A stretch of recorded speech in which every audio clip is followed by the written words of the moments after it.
welcome to another episode of the Entrepreneurial, the show where bold Caribbean visionaries and global change makers share their stories, strategies, and solutions shaping our future. I'm your host, Heneka Watkis-Porter, and today we're bringing you a conversation that bridges innovation, impact, and inspiration.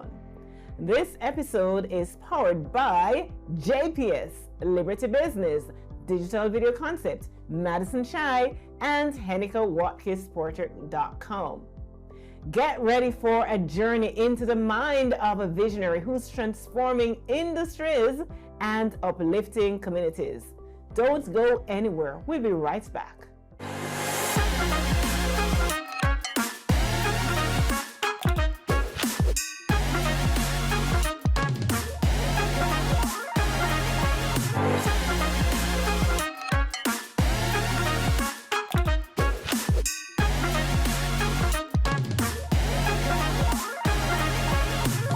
He is a globally renowned entrepreneur, a distinguished humanitarian, a dynamic public speaker, and a true technology disruptor.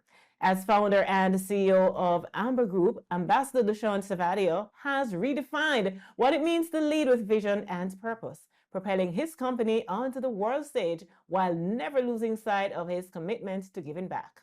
Under his leadership, Amber Group has become a global force in technology, but for Dushyant, true success is measured not just by financial gains, but by the positive impact he creates in society through his tireless humanitarian work with the Art of Living Foundation and his role as Jamaica's ambassador and special investment envoy for technology, appointed by the Prime Minister himself. Dushyant is a living example of innovation with heart. Today, he joins us to talk about entrepreneurship, technology, leadership, and the power of purpose. Dushyant, what a pleasure it is. Ambassador, as a matter of fact, welcome. Thank you, Heneka. Thank you for inviting me to your show. It's a pleasure to be here. Absolutely. And I want to go way back. So first of all, I was saying to you before we actually got on air that I love India, right? Love India. And so one of the things I love about India is the accent, right? I'm like, I would live there any day. I would. I love the food. I love the clothing that the women wear. So many things about India. But anyway, I'm digressing. Let's take the focus on you. We want to start where it all began. Little Dushyant, running around, growing up in India. Yeah, I mean, I grew up in east of India, and I still remember when I was 4 years old. Wow. I used to say to my mom, I want to be a pilot, and I used to be often found on the roof, just waiting for planes to pass. And as I grew up, by the time I was 8 or 9, I had some sickness where I lost a little bit of movement in my right leg, and I lost my speech. Actually, I started stammering very heavily. So almost up till the age of 18, I could barely speak. I was stammering so much. And then as a result of that, I never made friends. I got criticized a lot, and people, are not that sensitive to this part of disability one can have. And I got mocked by friends in schools, and I never made friends. So I grew up quite isolated, sort of. And by the time I was 14, 15, I got into depression, and I started drinking. I used to drink a liter of rum every night for almost 6-7 years. I smoked 60-70 cigarettes a day. And by the time I got to about 19 or 20, one night my dad gave up on me, and he said, you know what, I've tried everything. They tried to put me into rehab. Nothing worked. And one night he just got so angry at me. I came home fully drunk, and I vomited in the living room, and he just had enough. He brought a hockey stick, and he said, just get out of the house, and that's it. Don't show me your face till you become a human being again. And I also, by that time, had become very violent, very aggressive. And I left home when I was 20. I came to the railway station and said, wherever the first train comes, that will be my destiny. And the first train was from east of India to Delhi. And I landed in Delhi 30 hours later. And when I got off the railway station, my booze was off my system, and I was in my senses again. And I started working as a waiter in a restaurant. Then I drove some trucks for some time, delivering gas cylinders. And then I worked for a call center as a, call center agent. And then eventually I got my breakthrough with Xerox in India. And I climbed very Xerox, fast right? at Xerox, yeah. And I climbed really fast inside Xerox. I was one of the top sales guys across the world. And then over time, while I was in Xerox in 1999, I got introduced to the Art of Living Foundation. And I took the Art of Living workshop, which actually changed my life. The breathing exercises, the meditation, the understanding of one's mind and emotions and how to handle conflicts in life. All those wisdom, all those breathing and meditation exercises gave me a kind of a rebalance, a refocus on what I really want to do in life. And then eventually, about a year and a half later, I became an Art of Living teacher. And then I gave up my very lucrative job at that time and became a full-time volunteer with the Art of Living Foundation. And it's been 25 years plus now. I've been with the foundation, taught millions of people Art of Living workshops around the world in over 70 countries. That's what brought me to Jamaica in 2012. The foundation didn't have any presence in the Caribbean.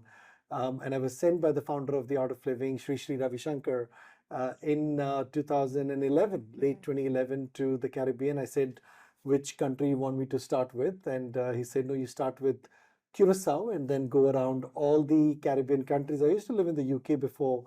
I spent about 12 years of my life in UK, in Scotland, in Edinburgh. And then when I came to Jamaica in 2012, I just fell in love with this place. And for the first 3 years, 2012, 13, 14, I did tremendous amount of work in the prisons in Jamaica. I taught nearly 3,000 inmates across all the prisons in Jamaica, rehabilitated them. In fact, the prison authorities back in 2013, I think, even released an official statement how the workshop had aided in the rehabilitations of the inmates, where they became a lot more calmer. There was no more infractions inside the prison. They started taking responsibility for their actions. And over time, what's funny is how Amber Group started. So 12, 13, 14, of course, the Art of Living Foundation was funded by the course fee that we would collect from corporates and general public who would take the courses, the happiness program. And then the same course fee was then reutilized back for all the charitable work. And what is interesting is I was never a good businessman. I still am not. Right. I still remember whatever funding came through for the foundation, I moved all the money back and reusing it for the charitable passion of mine through the Art of Living. And then I still remember 2015, January 2nd, 2015, I ran out of money completely. You ran out of money. I had only, a few Jamaican dollars in the bank account, no food, no gas in the car, and house rent to pay in 3 weeks. And that's when I decided, charity cannot happen from an empty bowl. In fact, the whole of January, I survived on boiled potato, boiled rice, and salt. I'm a vegetarian, so I don't eat meat or fish or eggs. So I decided to stay on boiled potato and boiled rice because these are the two cheapest things you can buy. And I, within that 1 month, the recognition was that, charity cannot happen from an empty bowl. All right. So before we get into the Amber Group forming and all of that, I want to go back. Interesting story, by the way. And when I first heard your story, I was so captivated. And when I see how you do business, I can understand that you have a deep humanitarian background, and it shows in the way that you do business. But before we get there, so you have been thrown out of your house by your dad, and you're on this train. You don't know where you're going to end up. You end up in Delhi. Lovely, lovely place. I love Delhi. Oh my gosh, just take me back. Anyways, you now are introduced to the Art of Living Foundation, but between those 2 points, you're feeling despondent. You're like, your dad has given up on you, and you're at this point, and you're now introduced to something totally new. Just take us through that, that thought process, what it was, what the transition was like, that first introduction into the Art of Living. What was that like? I think the first part was my parents' side of things. Look, after I came to Delhi and I settled down there, I just realized how much shame I would have brought to my family. So you became aware of what your actions were affecting others. So I was not upset with my dad to kick me out, or I was not angry for not providing for me, for say, but I was more so thinking, how could I do this to them? They've raised me well. They've given me everything I wanted. I went to the best of the schools. I had best of the comfort of anything I needed. I had it. Any gadget I wanted, I had it, even in those days. And then I thought I let them down. But the deeper part of me also felt I've just not let them down. I'm letting down humanity itself. To be born as a human itself is such a big gift. And I'm not living up to even being a human. And that's what inspired me to do more, do better, and turn my life around. But the true turning point, like I said, was through the Art of Living. Right. In fact, my company had made it mandatory for all our staff to take the course. So it wasn't optional for me to choose to take the course or not. But of course, I was only 22 years old, and I thought, what is this? Breathing and meditation. I'm just 22. When I get to 80, 90 years old, I've got nothing else to do. Maybe that is the time I'll sit down. Yeah, that doesn't make sense, right? And spirituality and all of this, I was far away from it, far, far away. But then because it was a corporate health workshop for all our staff, I didn't have a choice. I got forced into it. But in fact, those 3-4 days, 3 hours each day, that completely transformed who I was in my thinking, how I could see life, how I could understand my mind, my emotions, and the complexities of relationships around us. How do you manage them? See, life is not a linear straight line. It's very complex. You have physical challenges every now and then. You fall sick, you have a body. You have all sorts of emotional disturbances mostly at all times. You have job issues, you've got family issues, you've got all sorts of challenges that are surrounding us at all times. Now, through all of this that is happening, how do you keep a positive outlook for yourself? How do you still punch through all of these challenges and still come out victorious with a smile on your face? That is the art of living. That's the art of living. We take our first break right there. When we come back, we're going to be diving into, earlier Dushyant spoke of the fact that he ran out of money and now realized that he needs to do something else, right? Because just, that kind of humanitarian effort alone isn't enough to fund your lifestyle and to fund the things that you want to fund. So we're going to take our first break. And when we come back, we're going to dive deeper into the entrepreneurial journey of Ambassador Dushyant Savadia.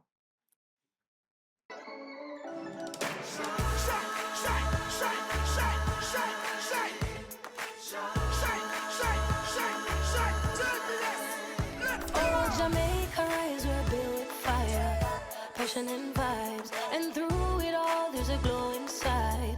Let's keep our shine alive. From the market to the factory floors, from the hillside green to golden shores. We're reaching heights, energy that lights the sky. Shine bright, Jamaica. Shine bright, Jamaica. Feel the rhythm, we're on track. Feel it, feel it. Together we rise, together we climb. JPS Jamaica, together we shine. Shine from the ends, shine with your family, shine with your friends. Light up the streets and make the vibes blend. Yo, JPS, they make the shine never end.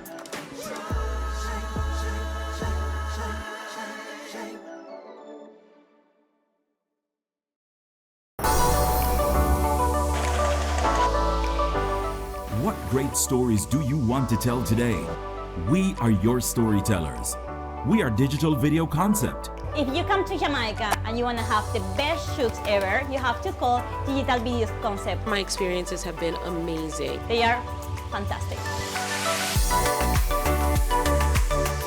Producing extraordinary imagery with high-definition cameras on the ground and in the sky. Right when I landed in Jamaica, I felt the love. I love working with them. You've done an amazing job. You are the best. Excellence is in our nature. if I put everything together, it's a great team. Call us today for all your video storytelling need. None of this would be possible, of course, if we didn't have our partners at Digital Video Concept. Are you ready? We are ready. Let's go!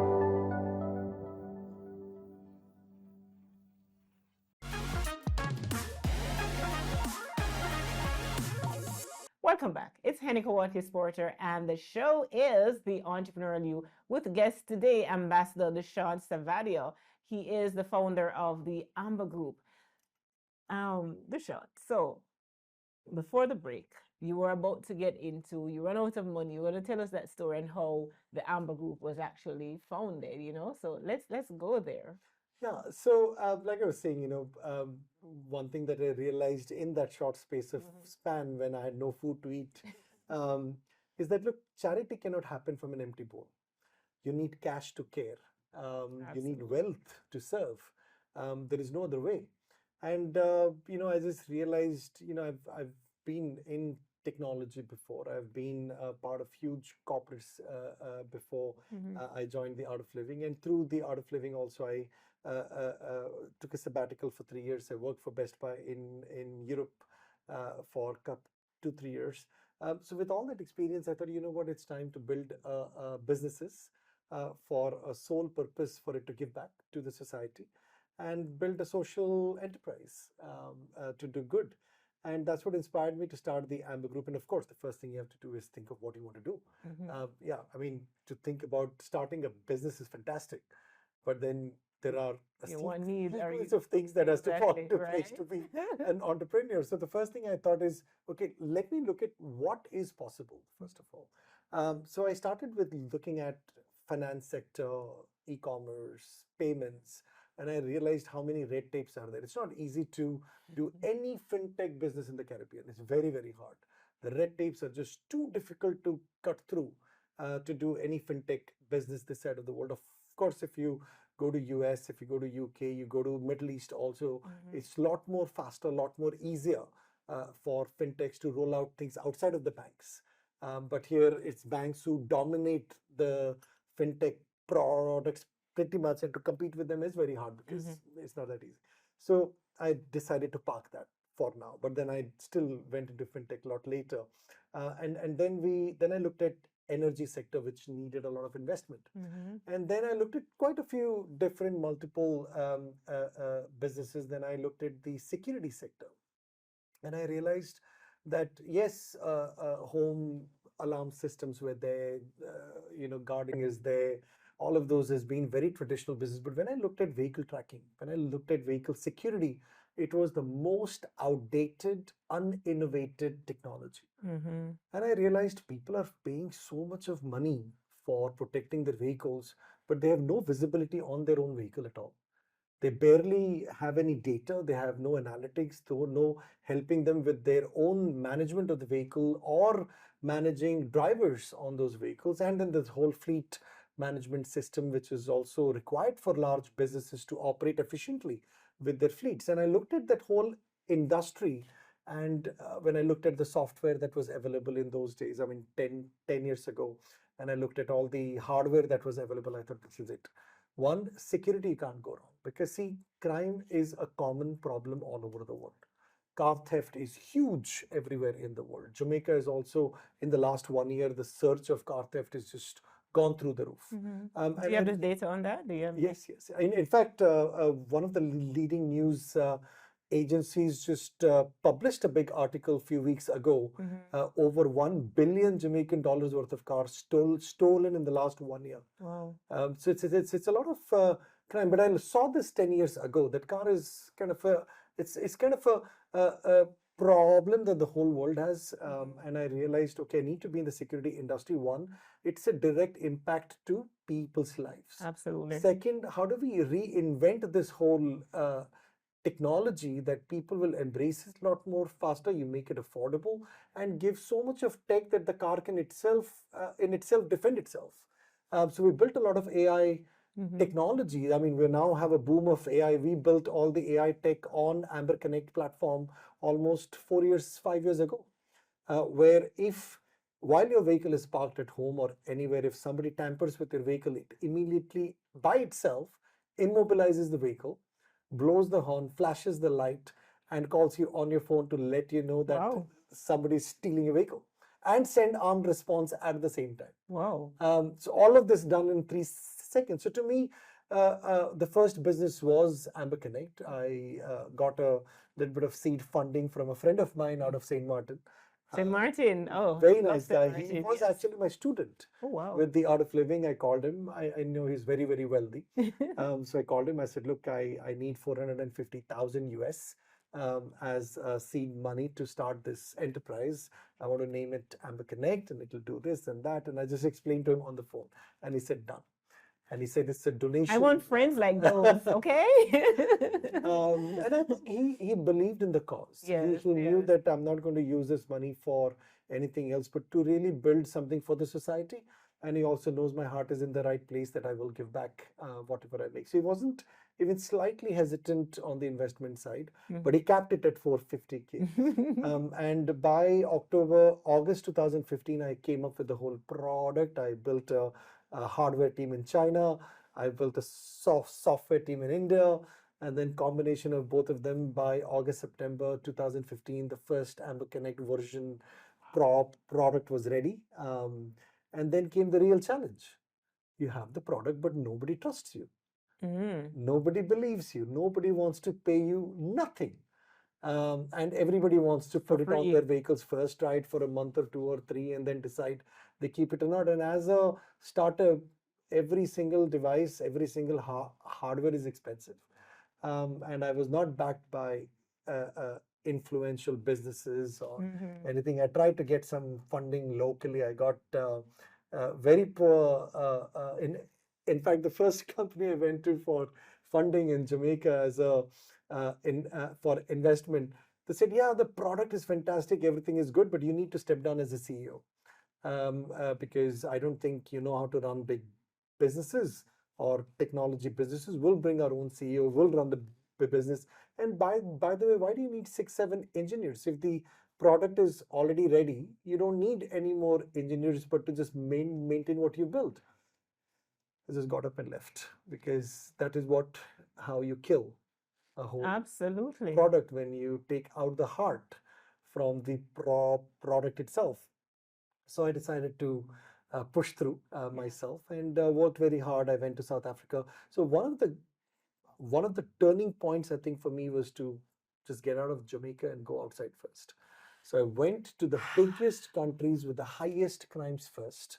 And I went door to door like any salesperson. I still remember when I was in the UK, my early days in UK in 2003, 2004, I worked for a cold calling company called Everest. They used to sell doors and windows. I used to carry samples of doors and windows in my hand and knock doors and ask them, hey, your window looks very old, your door looks Taken door to door very seriously and literally, right? Literally went door to door. So see, one of the things as an entrepreneur I've realized over time, there is no work that should be beneath you ever. Right, absolutely. No work. If you have to cold call, you cold call. See, as entrepreneurs, we go into this ego very quickly also. I am now a big shot. Well, I have a business of my own. How can I go and beg and ask? No. See, what makes business very successful is your humility first. Your ability to be wherever others are in their life cycle. So for me, every client was a client. Every client was an opportunity to serve. So I never hesitated. So I had that experience of cold calling door to door.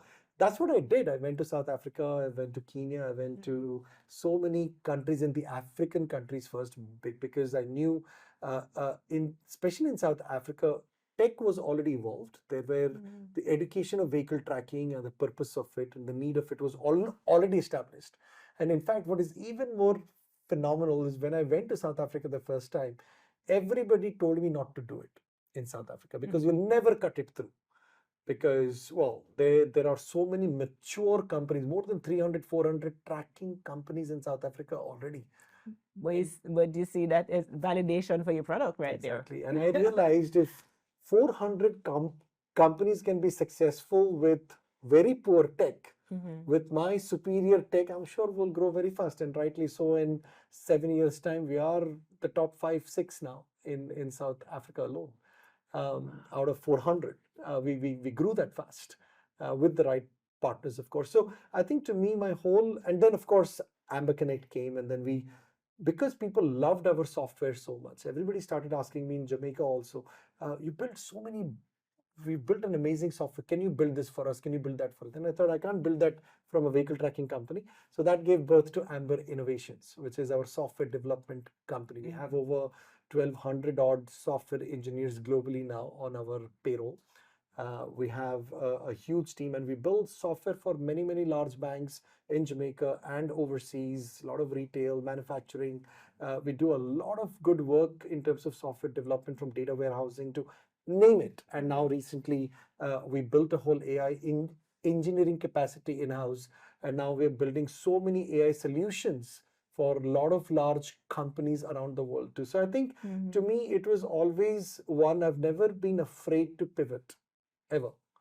Never. I mean, if there is an opportunity, you don't sit and think and think and think and let the opportunity pass, you take it. Yeah. For example, recently we acquired 50% of On-Time Taxi. I was about to ask about that. Yes. In Kingston, and it was more so because not that I was interested to go into a taxi business. I saw the ban that was called for Uber and InDrive, and I saw in the papers just a couple of days ago that the transport authority is now seizing all vehicles who are illegally driving as Uber and InDrive. But what I realized 6-8 months ago, that if you ban these companies, the convenience that people are getting will also go away. The ability, ease of use, and to call for a cab from the app itself, and the payment is done automatically. We did not have a Jamaican alternative until this time. And that's why I bought On-Time Taxi first. I said, let's buy a established, credible company on which we can build up for the rest of Jamaica. Smart. So it's all about looking at the pain points that the society has. Yes. Amber Pay was also developed in the same breath. We realized so many merchants were struggling with good product that they can collect payment faster and easier and securely.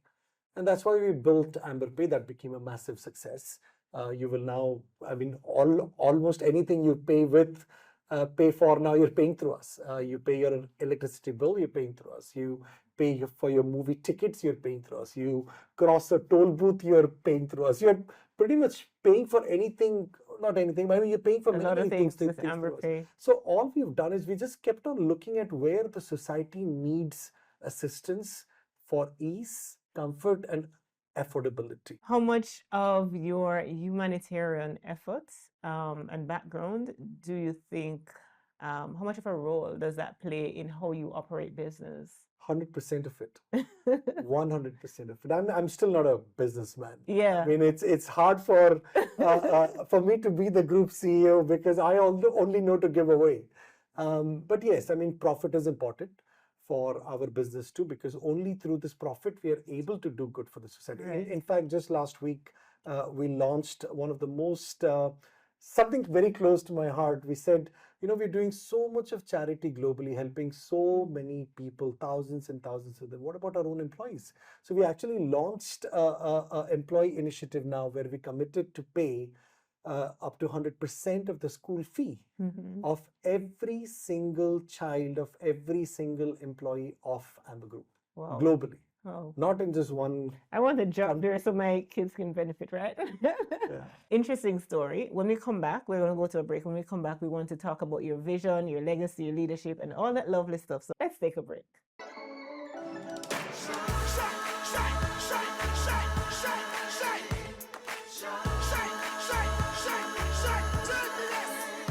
Oh, Jamaica, rise, we're built with fire, passion and vibes, and through it all, there's a glow inside. Let's keep our shine alive. From the market to the factory floors, from the hillside green to golden shores. We're reaching heights, our energy that lights the sky. Shine bright, Jamaica. Shine bright, Jamaica. Feel the rhythm, we're on track. Feel it, feel it. Together we rise, together we climb. JPS Jamaica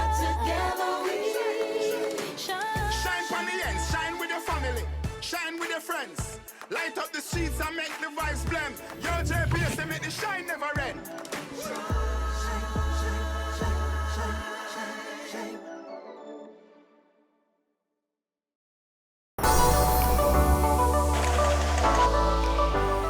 What great stories do you want to tell today? We are your storytellers. We are Digital Video Concept. If you come to Jamaica and you want to have the best shoots ever, you have to call Digital Video Concept. My experiences have been amazing. They are fantastic. Producing extraordinary imagery with high-definition cameras on the ground and in the sky. Right when I landed in Jamaica, I felt the love. I love working with them. You've done an amazing job. You are the best. Excellence is in our nature. If I put everything together, it's a great team. Call us today for all your video storytelling need. None of this would be possible, of course, if we didn't have our partners at Digital Video Concept. Are you ready? We are ready. Let's go!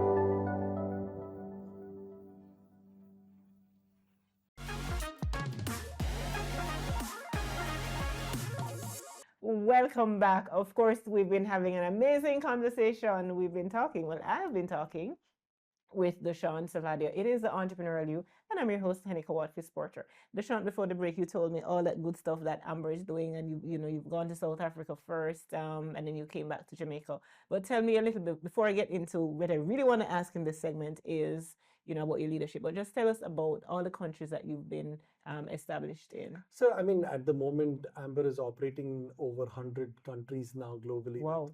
With about 13 business lines that we have and distinct business lines. Mhm. So, yeah, I mean, we keep looking at what else we can do, what other businesses we can, resolve some pain points within the society. At the same time, make it a profit center to keep continuing doing the good we do. Two things that are really, really necessary for business is that you're solving a problem, and two, that bottom line of profit, right? Because it's important. But you've taken all of this, business, you've brought your humanitarian background into what you do. So it's not only about profit, it's about people and the third P of the planet, right? When you think about your legacy, when you think about what you want to be remembered for, what is that really? I think I don't want to be remembered as the founder and CEO of Amber Group or a very successful entrepreneur who became a billionaire, whatever. I think what I want to be remembered is how many lives I touched. Yeah. How many smiles could I bring on this planet? That's where my legacy would be, I think. Mm-hmm. What kind of leader are you? Difficult to say. I've gone through my own phases, Heneka. As a leader, of course, the first few years of my being the CEO of Amber Group, I wasn't the best. Mm-hmm. I had very little tolerance from employees, very little, I didn't have enough patience with my team before because I'm a startup. I still believe I'm a startup, but in my early days, the first four years, I had a very aggressive approach to everything because one, clock is ticking. Mm-hmm. There is only this much of funds and this much is required. And then you have people who are supposed to fill this gap not doing their jobs. Mm-hmm. So I wouldn't say I was a very good CEO. I wasn't. I'm still learning. I don't think I've accomplished where I want to be yet. But it's been a consistent journey for me of learning and becoming better. Mm-hmm. I've yelled, I've screamed, I have made mistakes which I regret, saying things that I shouldn't have said. But again, that's a journey under pressure. Yeah. Where you have very little money. Investors, I had one investor back in 2016 to 2019. You have an obligation to your investors to return some good dividends to them, and then there's a consistent pressure building around you and then you succumb into that pressure and you become a different person than what you want to be. Yeah. Your nature of being joyful and smiling and very accommodative to anything that goes wrong is minimized for some time. So I went through that phase. The second phase of mine for the last 4 years or so, I came to a point where things are better, things are stable. Of course, I want to grow faster, I want to do more. And then came the second layer of Dushyant as an entrepreneur, where I was better than before, but still not as good as I wanted to be. But I think only in the recent times I have a lot more tolerance. I've got a lot more patience. But I've always kept one thing constant. See, as long as you have compassion, as long as you have friendliness, as long as you have respect for everybody around you, whether it's your employee, whether it's, in fact, when I go to my office till today, even the helpers come and give me a hug first. That is the level of bonding we need to create within our own environment at work or outside. Your vendors, your customers, your employees, all of them have to be treated exactly the same way. Yeah. With love and respect. Love and respect. You know, I can totally relate. I remember my first business. You know, I had a store. I had a clothing line called Pato Apparel, and I had a store at Different House. And I remember I was in a phase of, and I look at it now in retrospect, and like hindsight is so 2020, and I saw the flaws in me. You know, that drive, that push. You want everybody else to have that same vision and passion that you have, and it's like it's so wrong, because not everybody is going to buy into that vision. It's only one, right? And so when you're not getting another you become frustrated and impatient. I've been there. But with maturity and with growth, you realize, you know, you give grace. You give grace. Absolutely. See, one thing I've realized in life is that, look, people, why we get angry and upset is because we want perfection from everybody. Yeah. And as soon as you realize that nobody's perfect, and you leave room, not even you, you leave room of 30% imperfection around you at all times. Yeah. You'll be happier. Yeah. And that's what I've done. I've embraced that everybody around me, up to 30%, will be imperfect. So why become mad at that? Yeah. In fact, as leaders, our responsibility is to lead them, to guide them. If they make a mistake, to uplift them, not put them down. And that is the kind of leadership, I think, the touch of that humanity is what makes the business grow faster. And in fact, I can proudly say that one staff of mine is equal to 5 outside, because they work with such passion, such dedication, such morale of high. And I'm not saying that we've always recruited the best. We've also had to let go of a few in the recent times too, because no matter how hard we tried with them, even for a year, it just did not work out. Yeah, yeah. Your role as ambassador in it's in technology, right, for Jamaica. How did that come about? Tell me about that. I just got a phone call from PM a couple of years ago, and he said, Dushyant, I would like you to take on the ambassador role for business and technology investments and technology for Jamaica, because you've done so well in your business. Jamaica can benefit from your acumen and what you've accomplished in your own life. I said, PM, it will be an honor to serve Jamaica in any way I can, and I took that honorary position. And yeah, I mean, since then I've brought in quite a few big players to Jamaica from overseas to look at Jamaica as an investment. Of course, all of these things take time. It's not going to be overnight, but we sowed a lot of seeds in the last few years as Jamaica, and as Dushyant Savadia and other fellow ambassadors who also became ambassador at the same time. Lloyd Carney, who's the chancellor at UTech, Adam Stewart, all of us became ambassador on the same day. And all of us have, I think, contributed fairly well to boost Jamaica's visibility on a global stage because of where we are and what we do in our own businesses. Absolutely. Speaking of UTech, I am excited about the series that you have, the Amber UTech Launchpad. Just share with our viewers a little bit about that. Yeah, so we launched the first 6 episodes, season 1 of Amber UTech Launchpad. It's on the Amber Group YouTube channel. Very well received, I must say.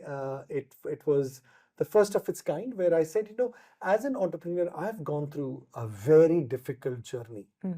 And to find funding, to have people trust you, and to back you with your wild ideas of what you want to do.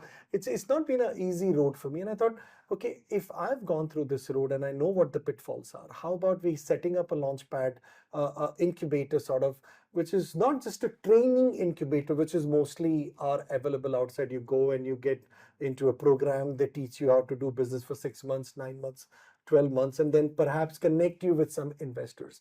I said, you know what, let's shortcut that whole journey for bright minds. How do we do that? I said, okay, we'll take 40% upfront and we will fund everything that is required to build out your product.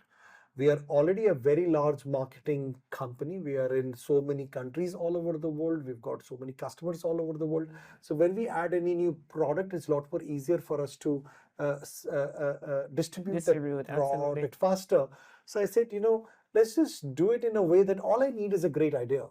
If you've got a brilliant idea and a great attitude, we will onboard you. UTech will actually give you the 3 to 5 month training on entrepreneurship while we actually build your product at the same time. So we had about 30 pitches that we did recently. Out of them, 22 were shortlisted. That's what built the season 1. Many of them have gone through now, and we've started building out their product also. In under 6 months' time, you will see all these businesses being launched in Jamaica. So I think I'm very excited about it. But I think what I see still missing is it's a lot of repetitive ideas is what we got. Yeah. To find that, we just, as Jamaica, we also have to think. It's not just me alone. Of course, I'm thinking a lot, and we've built now 14 businesses, and I'm sure we'll have another 20 in the next 3 years. But why me alone? If we could have everybody think innovatively, think about what other pain points are in the society, what other product that we can build in Jamaica that can scale globally. I think Jamaica needs export dollars, yeah. Dollars. We don't export anything except for goods, sort of.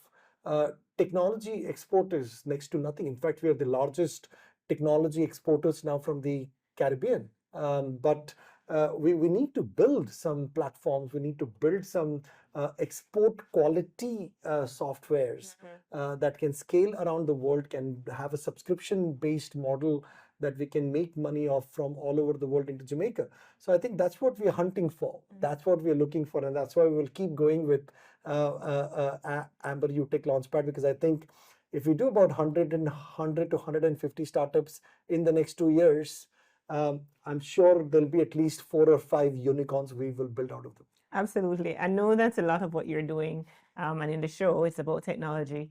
And asking for a friend, that friend is me. I run a social enterprise called Grace to Grow, and it's a social enterprise that caters to the needs of women. They're rented over a 3-month period. Do you do any kind of an investment outside of a direct technology, or it's just simply technology that you're looking for? It's mainly technology because that's a forte. Yes. That is what we are very, very good at, right. To build phenomenal tech and move things a lot more faster. But we've always been open to whatever the possibilities are, how we can engage. Of course, we are at the moment committed to our brink, but still, every time an opportunity comes, I've never had the tendency to say no. Yes, yes. For me, even if I have to say no, I will first exhaust every possibility before I say no. Yeah. The attitude has to be right. It's the intention that matters more than the action. So if your intent is right, you want to help, then nature will give you the way to help. Absolutely. What's the last word that you want to leave with our audience today, Dushyant? I would just say that, look, from my perspective as an entrepreneur, be humble, be happy with what you have, and focus on the higher good. Focus on serving the society. I tell you, when your entire being wants to serve, nature will serve you to serve better. Absolutely. When your entire being wants to serve, nature will serve you to serve better. I didn't ask you about being a pilot. Yeah, like I said, when I was 4 years old, I wanted to be a pilot, and I could never. In fact, I enrolled in a training school when I was 18, but because I was stammering so much, I couldn't do it. Wow. And 3 years ago, I went and fulfilled my dream. I am a licensed pilot. I have a few planes of my own, and I fly quite a lot. I've done over 300 hours of flying also already, almost. I'm in the skies. That's the best part of my that's your hobby now, right? recreation. Yeah. All right, such a pleasure it has been, Dushyant. Really has been a pleasure to Ambassador Dushyant Savadia. Isn't he intriguing? Isn't he interesting? All that accomplishment coming from the heart. So it's not just about, being an entrepreneur, but it's about the humanitarian side of him that has allowed him to serve in such a very humble yet impactful way. What a conversation we've had. It's been really, really amazing.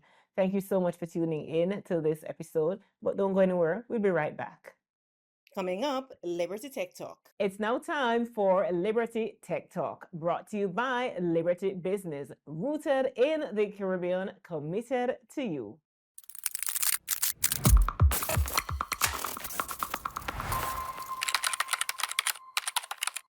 At Liberty Business, we understand that behind every business is a dream, and we exist to turn that dream into digital possibility.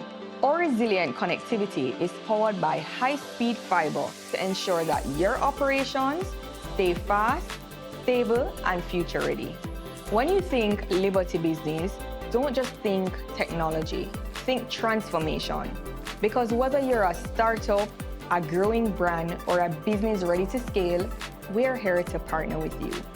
In a world where uptime is everything, we deliver the tools to help you stay connected and in control.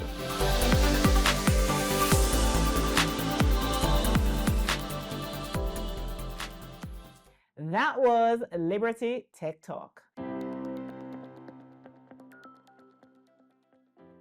It's now time for Community Connection, a segment where we spotlight initiatives from within the community. Today, I'm honored to share the story of Grace to Grow Mentorship and Training. It is a social enterprise I founded out of a deep personal vision and calling. Grace to Grow is dedicated to empowering women who need a second chance to thrive and walk in their God-given purpose. Our mission is to nurture the spiritual, emotional, and physical well-being of women who are rebuilding their lives, offering all our programs completely free of charge. So at Grace to Grow, we focus on holistic transformation through pillars like leadership development, skills and entrepreneurial training, mentorship and coaching, counseling, and mindfulness. We cover topics such as finding purpose, building self-esteem, money management, vision boarding, goal setting, entrepreneurship, time management, parenting, emotional intelligence, and mental wellness. Our goal is simply to plant seeds of hope and raise the consciousness of women, helping them bloom where they're planted and create a beautiful garden of possibility. Grace to Grow is more than a program. It's a movement of survival and thriving, sisterhood and legacy, empowering women across the Caribbean and beyond. Yes, we've had participants from countries in Africa, in Kenya, Nigeria, Uganda, Cameroon, and so much more. And so we're helping these women to rise, heal, and lead. If you know someone or yourself could benefit from this journey of growth, or if you're interested in supporting our mission, please visit gracetogrowglobal.com to learn more and get involved. The questions that ought to be asked, the essential highlights to be shared, and the empowerment that needs to be spread. All starts right here on the Entrepreneurial You. A very, very deep and heartfelt thank you to my guest today, who has been Ambassador Dushyant Savadia, for his vision, innovation, and unwavering commitment to making a difference. For more inspiration, resources, and exclusive contents, be sure to check out my podcast, The Entrepreneurial You, as well as my books, my coaching, and courses. You can find them all at HenekaWatkis-Porter.com. A very big thank you to our sponsors, Liberty Business, JPS, Digital Video Concepts, Madison Chai, and HenekaWatkis-Porter.com. And always remember, in the words of Zig Ziglar, you were born to win, but to be a winner, you must plan to win, prepare to win, and expect to win. All good. He is a globally renowned. He is. Oh, let me do it again. I think I need to. Welcome back.